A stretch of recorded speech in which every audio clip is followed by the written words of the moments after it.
Okay, so I'm in a super precarious position. Oh, cool. And there's my bra. Here, let's move the bra. Okay, we're not going to have the bra in the picture. Okay, so I'm going to show you a couple of things. I'm going to show you a tensioner. Basically, it's this piece of straw. Getting the bra out of the picture. I'm trying to like look through the viewfinder, but then I can't actually see. You're going to need something long and skinny. Sometimes a crochet hook helps. In this case, this is a stitch holder, and this one's really long, so it's the length of this. Because you're basically going to want to run the yarn through this piece of straw. I should have had this sideways, but now I've got it set up, so I've got a narrow view. Anyway, run it through this. This, I'm using thinner yarn than is appropriate for this loom, really, but this was just what I had right offhand. So, let me show you a cast on. This is actually this is the best, slip knot technique, just because to me it's the easiest to remember. Okay, I'm trying to keep it in view while also I'm having to like look over it. I am not going to do, okay, let me back up. You can cast on in either direction, this direction or this direction, whichever is your preference. I often cast on in this direction because if I'm doing purls in the other direction, it's the way I like to do. But for just doing it in the round, going this direction, going counterclockwise, is probably going to be the easiest for you. Now, bear in mind, I am not going to do a whole round. I'm going to do a flat panel just because it'll be faster, but it's going to be the same thing. It's going to be the exact same thing. You're just going to keep going around in a circle. You're not going to go back and forth, but the stitches will be exactly the same. Poop, where's my, oh, here. This is the hook I use. I actually have several of them because somebody online, her husband blunted a couple of these down for me because she was just testing it out. I had sent her some hooks. So this one's pointy, but there's a couple others that I have that have been shortened a little because they've been blunted down, but I'm sure Hobby Lobby has these. I'm pretty sure they do. It's this. But also, Joann's has them. And Joann's always has coupons. This is my favorite hook. It's sturdy and bigger grip. It's awesome. Okay. So, you're going to start by putting your slip knotted thing anywhere. You can start here. I mean, if you were doing a round, you would probably start it here just because this helps mark where your new round is in case you're changing stitches. But for these purposes, you're not. I'm going to show you two kinds of cast on. Well, okay, technically three, I guess. The E-wrap is where you just wrap around like this. You're always going behind and around to the front, behind and around to the front. Okay, and then you'd go back, and then you'd do a second round. When you came around, for me, I'd have to go back and forth. And that's the most basic one. If you're going to do an E-wrap cast on, I like to do a double one at the same time because it makes it a little bit tighter. It makes it not so loopy on the edge. Now, if you're going to do a crochet edge, it's probably not a big deal. But so that one is where you do two at the same time. That first one's awkward. So then this second one, you go one loop, two loops, and you do this bottom one over. And then you can tighten up as you go. I'm sorry, I'm trying to make sure that I keep this in focus. One loop. It's very awkward because I'm trying to like look over while I'm doing it. And then you loop that over. And so that's how you do both loops at the same time. if you're not in this crazy awkward setup that I'm in, it's way not this slow. It's slow like this. It's really super awkward like this. And then you can tighten up as you go. These are not tightening up as much as they could be tightened up. Again, because this yarn is really, other than for certain purposes, this yarn is essentially too thin for this large gauge. This is the largest of the circles. Okay, so that is technically the double E-wrap cast on. That's what it's going to look like, sort of. Again, you would go the whole round and then you'd start knitting. That when you got to the back to the last peg, that would be your cast on, and then you'd start knitting the round. Like I said, you can just do the wraps all the way around and then do a second row and then just flip the bottom ones over the top. And that's going to create the same thing. Doing it individually like this just allows you to tighten it up a little bit more. And a lot of people like that for a cast on just because they don't want a really shaggy end. Now I'm also going to cast on a few more stitches. I think I may have to start over again. Yeah, because I don't have a loop. Okay, I'm going to take these off real quick. I'm going to show you the crochet. Well, it's the chain cast on. There's actually a couple of different ways to do the chain cast on. But I just want you to have it as information because it's so great. Makes a really nice edge. Way nicer than the E-wrap cast on. I mean, if you made a hat, I would recommend that. It's my go-to cast on. Unless something specifically calls for E-wrap cast on for a very particular purpose. Okay, let me try to make this so that you can see it. I'm sorry, I'm just trying not to move too much. I don't want to make it fall. Okay, there's a couple of different ways that you can do this. You can start with the loop on your crochet hook. I'm sorry, it's having trouble focusing because I'm too close, but I wanted it to be close where you could see it. Come on, focus, baby. Okay. So you can start with it on your hook or you can start with it on the loom. And honestly, I'm not sure which I prefer. I sort of do whatever a pattern calls for. But here, I'm going to just show you it this way because this is probably the way I use the most. So this is your first peg. So you got this here and you are making a circle basically, but you are bringing this under the yarn and grabbing this. This first one you kind of have to do manually. You're going to want this strand in that hook, and this is going to come through that loop. Oh crap. See, when I'm not actually looking at the work, it's hard to do it. Okay, now you can tighten this up. Again, this will not be as awkward for you. Now you'll see that there's a loop now here that I'm holding on. So I'm going to do the same thing, but now I'm just pulling it through here. And you can tighten that up. Oops, I snagged it.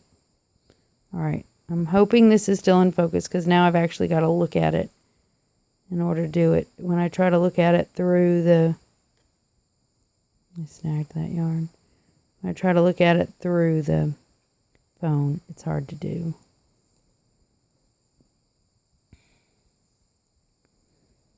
This might seem hard at first, or I should say awkward if you're not used to working with a crochet hook, but it actually gets to be super fast, and I'm actually doing it really slowly.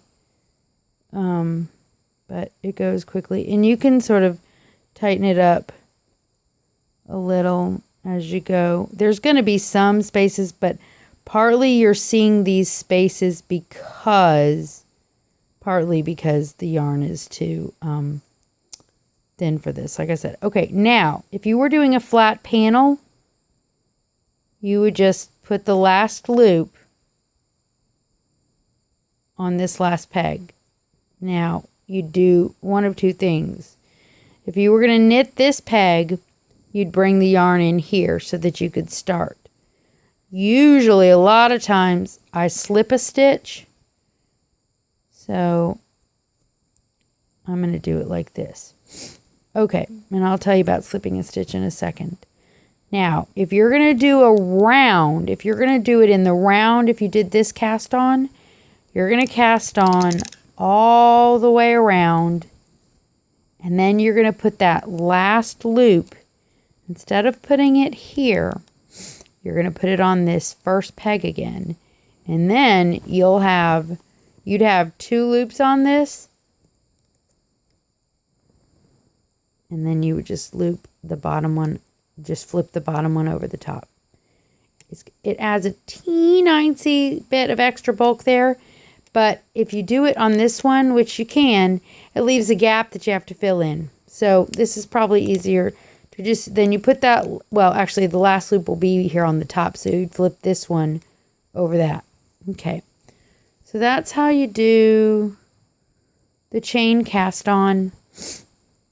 There was something else I was going to tell you about that. Oh, I'm going to show you that in a second. I'm doing a flat panel. If you were doing it in the round, you wouldn't have to wait. Now, see, now the slip stitch, again, this is not going to be for in the round, but it's useful if you did a scarf. Slipping a stitch is where you just don't do the first one of the row. Okay, and that is only for a flat panel. It's not applicable in the round. There's no first stitch per se that you can, I mean, you could, there's some things that have you slipping stitches in various parts of the pattern, but that's for another different discussion. Anyway, for these purposes, if you're doing a flat panel, aka a blanket, a really, a large panel blanket, or, oh, you are doing a large panel. I forgot. Okay. But you would only need to slip one side because you don't need the edge. If you're doing 2 panels together, you don't want to have a slipped edge in the middle because then you'll see a seam. But you could slip one side. Now, when I say slip the first stitch, when I'm going this direction, this is my first stitch. So I'm not going to do anything with this, and I'll just start knitting this second one, however I'm going to knit or purl or whatever. So this one I won't do. But then when I get to this one, when I'm going this direction, this is my last stitch for this particular row. So I will knit or purl or whatever to this stitch. But then when I'm coming back this direction, then I would slip this one because this one becomes my stitch 1. And then I would do this one on a row that's going this direction. Does that make sense? Because of course this is the end stitch when I'm coming this direction, and this is the end stitch when I'm going this direction. But if you wanted a nice clean edge, it makes a nice, like, here, you know what? I just finished the hat today. I'm going to show you. First of all, this is what the chain cast on looks like. See how pretty that looks? Nice clean edge. This is garter stitch. But this is what the slip stitch looks like. So this is the same type of edge as like this that's created when you slip the first stitch in the row. This is my little hat. You see this little line here? That comes, just you can't help it. It comes when you change from knit to purl. It just creates a ridge. It's the nature of the beast. But when you're wearing it, you can't really tell. Now this is not E-wrap. Hang on, let me try to focus some more. Okay. Do you see how this creates little V's. There. But these do not overlap. They just kind of come together in a point. I'm going to show you the difference with E-wrap. Anyway, I wanted to show you what a slip stitch, if you just slip that first stitch in a flat panel, which if you did it on just one side and always only did it on one side, you'd have this edge on one side and then the inside one would be a little messier, and that'd be okay. And then you could, it'd be flatter. Because this, would create a ridge in the middle where you're combining two panels. Okay, so anyway, that's what a slip stitch looks like. So I wanted you to know what that would do for your project by not doing that. Hang on. Oops. I moved. Okay, now let's go on to knitting. I've already shown you putting it in a tensioner. Okay, so now let's bring your straw back to where you're working. And the thing is if you're doing something where you don't need the tensioner basically is only good for certain double knits and for E-wrapping. It's not going to do you any good for any regular knit or whatever. Okay, so, but you can move it out of the way when you don't need it. Okay, so this just basically holds your yarn. You'll just hold this loosely in your hand just to sort of give it something to pull from. And you're just going to use this to wrap. And it's just so much faster. Sorry, I am doing it really slowly, but that's because this loom is slipping and I am trying to keep this in focus, and I'm not. I should have had this the opposite direction. And obviously then you will flip this. I do the last stitch. I know this is not in focus and that's irritating me. I do the last stitch first just to hold it in place. That applies for the round or not. But otherwise then I tend to evenly distribute the tension more. I go back and forth. I do some at the beginning of the row, some at the end of the row, and so I have them sort of meet in the middle. This is kind of nubbly yarn. James C. Brett Marble Chunky. Isn't it? Oh no, this may be Tweed Stripes. It is Tweed Stripes. Lion brand. I made a really cute hat with it, so we're in just a few feet away. Okay, so I'm going to do that again, just in case you didn't see it very well. Maybe you didn't. But yeah, the tensioner, obviously helps with the tension, but dang, when you get going, no, for real, and especially that home style yarn, it glides real easily. Even though it's like ripply, it glides really nicely because it's got a nice sheen to it. See, again, here I would be slipping this first stitch. And then, okay, hang on.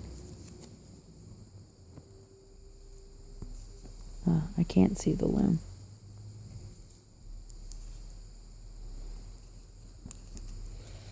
I know this looks super awkward. It's only my awkward position. But it's so much faster, especially for a big project like a blanket. Trust me, you will thank me 1,000 times over at how fast it is instead of trying to manually wrap. Just trust me. Again, I go back and forth and I meet them in the middle because it distributes the tension more. Okay, so that is E-wrap. I'm going to show you the other knits and purls. E-wrap makes the largest stitch, but it also uses the most yarn, so I really think it sort of works out in the end. I'm not going to use a tensioner anymore because I don't need it for this. Okay, there's a couple of things. There is the traditional knit stitch, which is the same size as the purl stitch. And it's the opposite movement. It makes the most true to needle knitting knit stitch. But it is the knit stitch that takes the longest. Okay, so for knitting, to make the traditional knit stitch, also known as the true knit stitch, you'll bring the yarn above the loop that's on the peg. You will scoop your hook underneath that loop. Then you will, I know this is not in focus. Here. And then you will, but I think you can still see it, even if it's a little blurry. Then you grab that top yarn, pull it through, and that creates a little loop. And then you bring that up off the peg, put that new loop on, tighten up. Now, I know that seems super slow. It actually totally gets faster. Again, above the loop that's on the peg, bring your hook from the bottom, scoop to get that, pull that loop through, put it back on the peg, and really you can just start lickety splitting these, and it's even easier when you're not in this awkward position.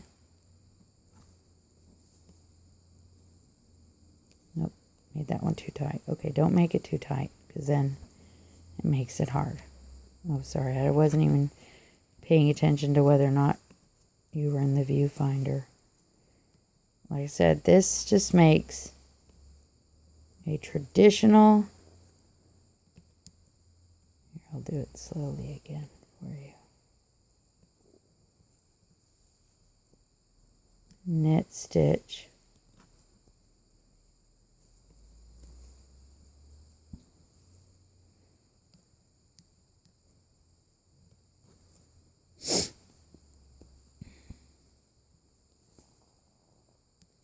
Okay. Now, I'm going to show you purl. I'm going to show you purl in this direction because to me, because I'm right-handed, this is an awkward, left to right is an awkward position to purl in. But there's a solution.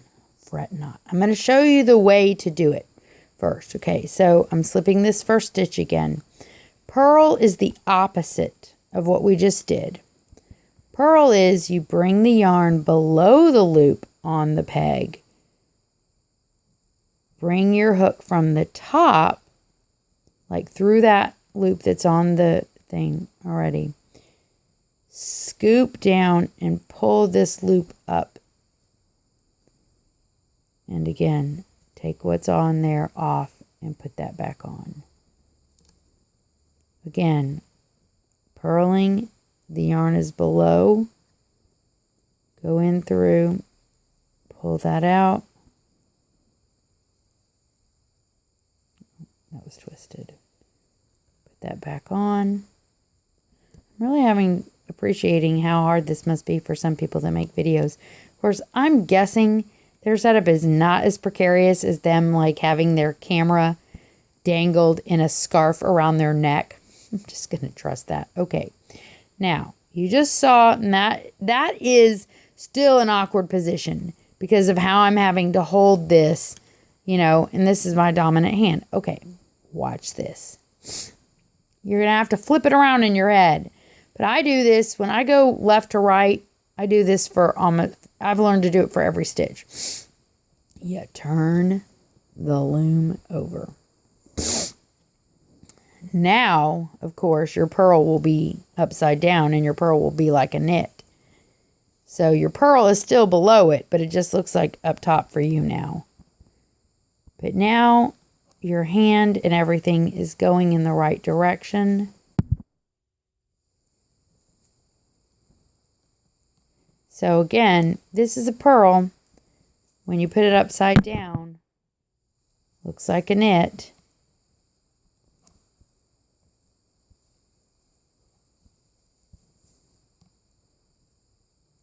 below.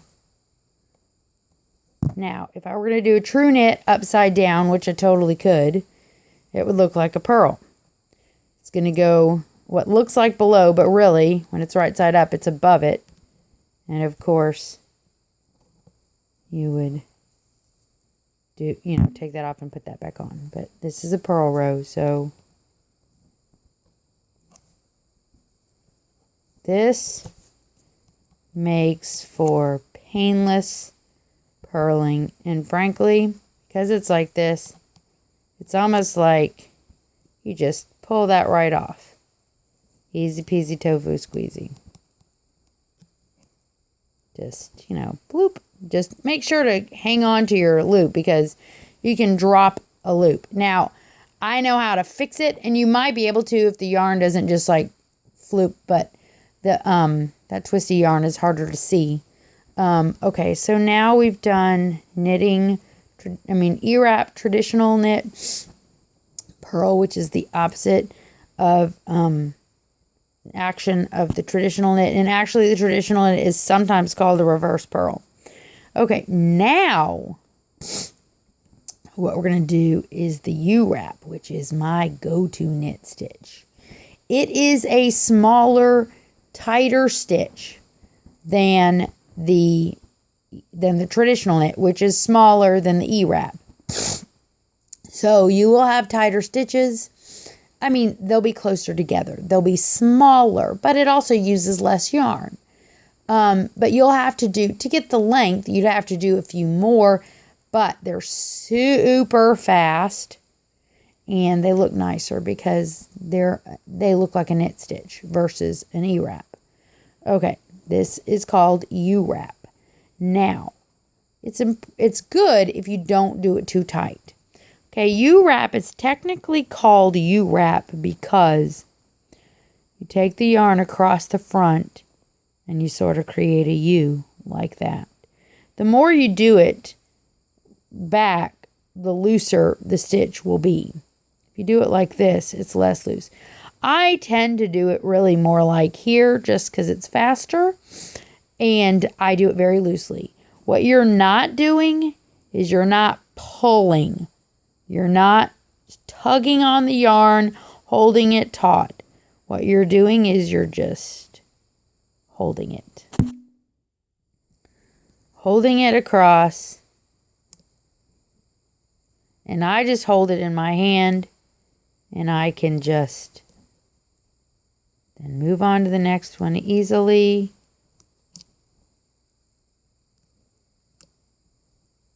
And this, I know this is so not in focus. That's super annoying. I should have had it on its side. But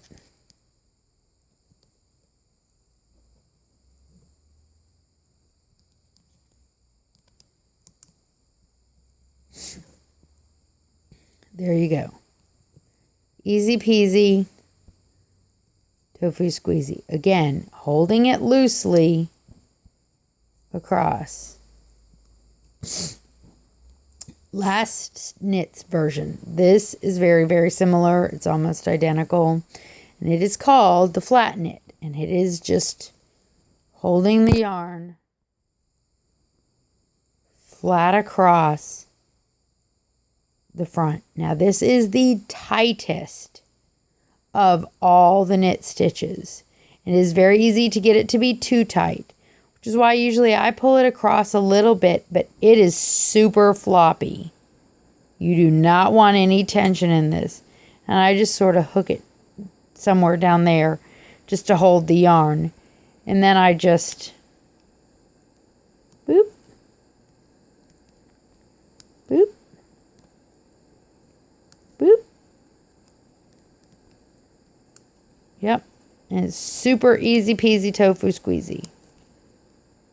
You're just popping it across. But again, so then obviously I'll have to make room to do more. And I just, I give myself a few stitches worth. And that holds the yarn really loosely.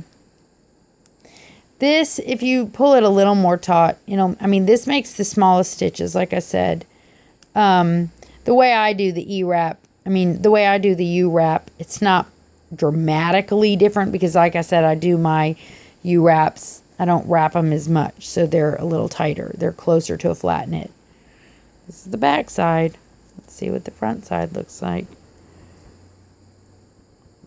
Can't really see it. I may have to do some E-wraps. And, of course, this is really loopy because, like I said, this yarn is too thin.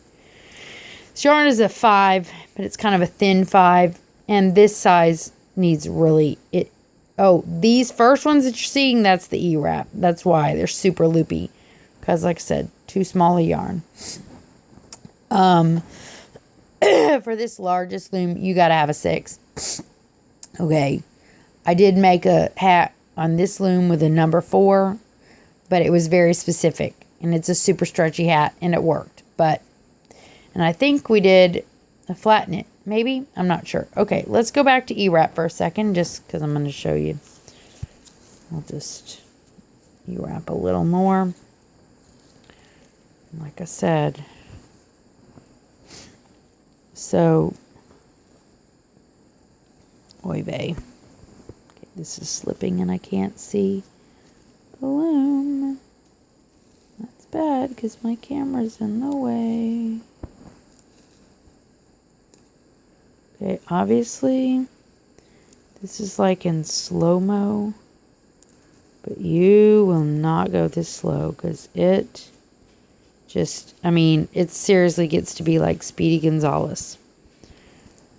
All right, so I've done that one. I'm knitting over this end one to just hold, because then you can let go of that working yarn.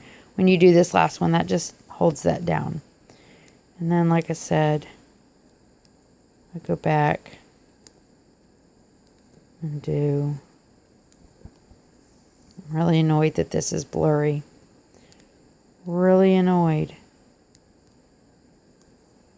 It's probably annoying you less than it is annoying me, hopefully. And obviously you can, and you'll push these down a little bit just to make room for your next loops. You don't have to push it all the way crazy down. Some videos show you pushing it all the way, but you don't have to. Just you got to make room for your yarn. This yarn's thinner. Bigger yarn, you'll need more room. And obviously, when you go the other way, hang on, I'm trying to look through my camera, and that's not as easy because then your depth perception's all whacked out.